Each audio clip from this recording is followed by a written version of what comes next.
What's up, everybody? Welcome to differentbrains.com. I'm your host, Mike Nickas, and you're watching a special edition of The Week in Neurodiversity.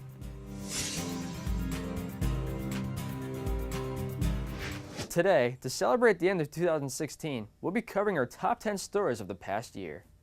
We'll kick things off at number 10 with the story of Ben Affleck studying autism for his role in The Accountant. And for Affleck, it was the type of role worth having a conversation about with his kids about autism. Ask me, what are you doing? What's the movie? What are you doing?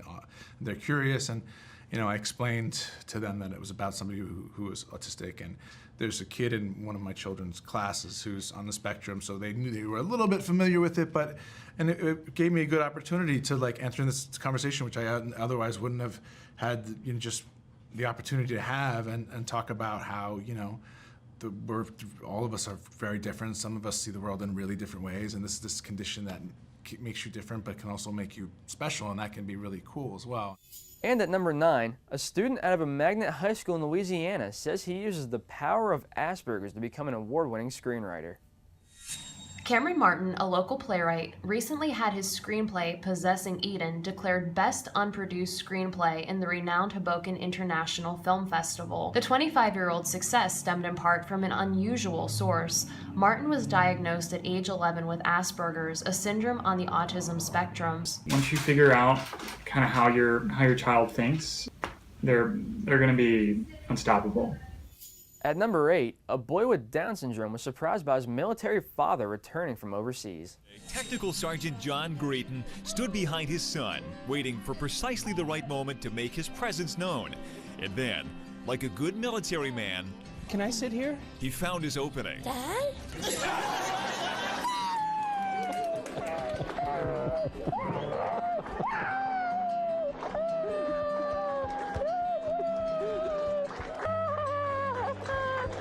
At number 7, Michael J. Fox jammed with Dave Matthews for Parkinson's benefit.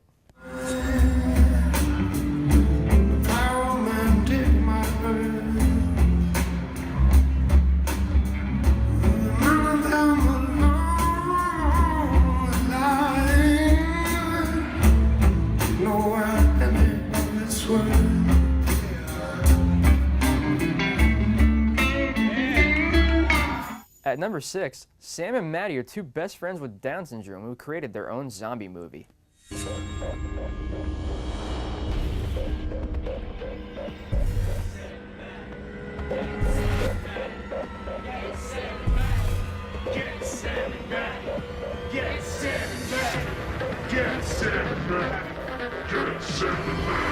Rise, my demons!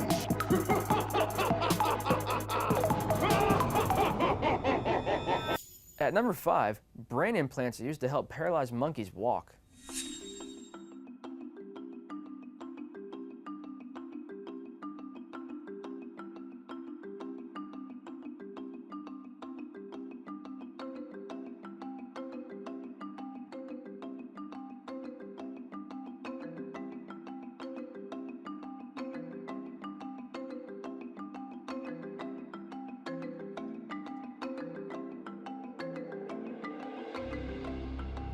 At number 4, a 45-year-old man attempts to skydive 100 times for Parkinson's awareness.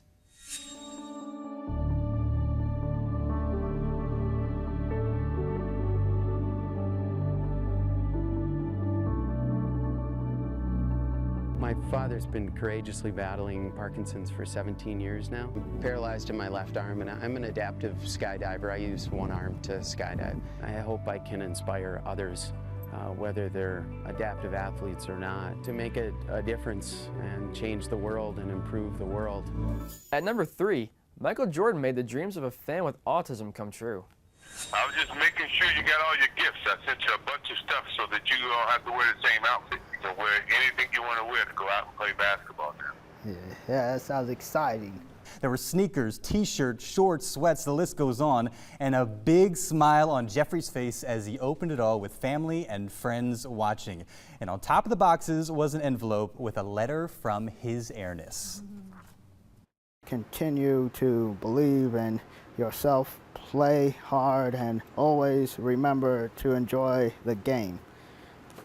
Your friend, Michael Jordan.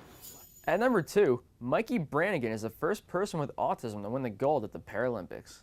Mikey Branningan out in front. In the final lap, Mikey Branningan broke away. Mikey Branningan the gold in 3:51. Finishing first by a full 4 seconds. His family in the stands, his old high school in New York, cheering him on. Mikey is the first American runner with autism to win gold in the 1500 meter at the Paralympics. It feels really special. I'm really happy and excited to do that. I'm so happy for Mikey. I am so happy for the United States. And at number 1, Daniel the therapy duck took the world by storm after being seen accompanying a woman on her flight.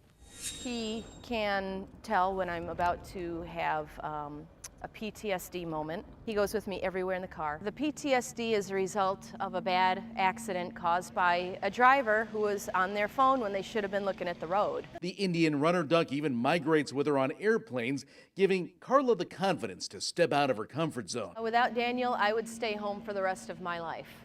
I would never leave the house because I can't. And now, let's have a word from our founder, Dr. Hackie Reitman. Well, we're coming to the close of a very good and productive 2016 here at Different Brains.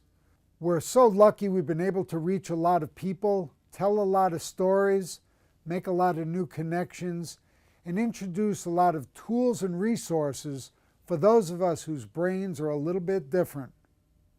We hope you'll be with us in 2017 because we've got new features coming and we've got big ideas. Remember, society needs to understand and embrace neurodiversity for the benefit of all of us.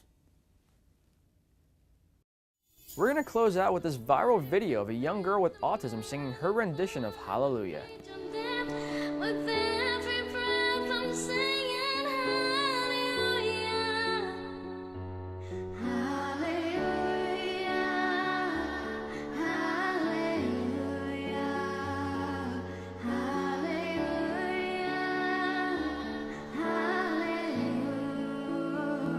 That'll wrap it up for this episode.